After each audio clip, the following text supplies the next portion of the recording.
going back to my childhood and learning that time when I was creative in the way I created mathematics and solved problems. And you want to be like a child again. You know, being like a child is that's the kind of attitude where everything is, you're curious, you're awed by the world, and when when the mind gets in its way, thinking without feeling brings about woe. That's Hamlet, consternated in thought and a mess. And feeling without thinking brings grief. And again, it's what I said earlier. If you can get your mind, your mental body, and your emotions, your astral body, your emotional body, if you can get them in harmony, you got it. Then the world is your oyster. So you want to be able to somehow think and feel at the same time.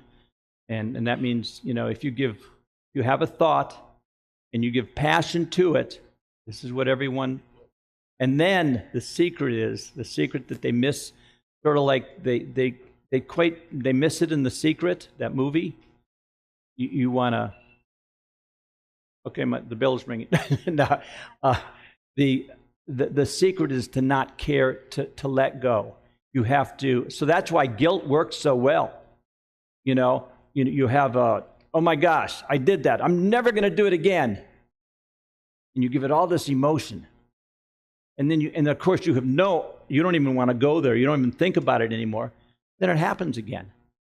So the thought, the passion of that thought, the loving that thought, the loving of that new boat that you just bought. There's just a totally loving and just imagining it. And then after you've given it all this energy, then you just get back into the moment and go about your business doing what you're doing. And then it happens. And if you look at your life, you'll see that all the things, and here's another thing that, it's so simple. When this and this and that happens, then I'll be happy. It doesn't happen. It's so backwards, this world. You decide to be happy. And then this, that, and this happens.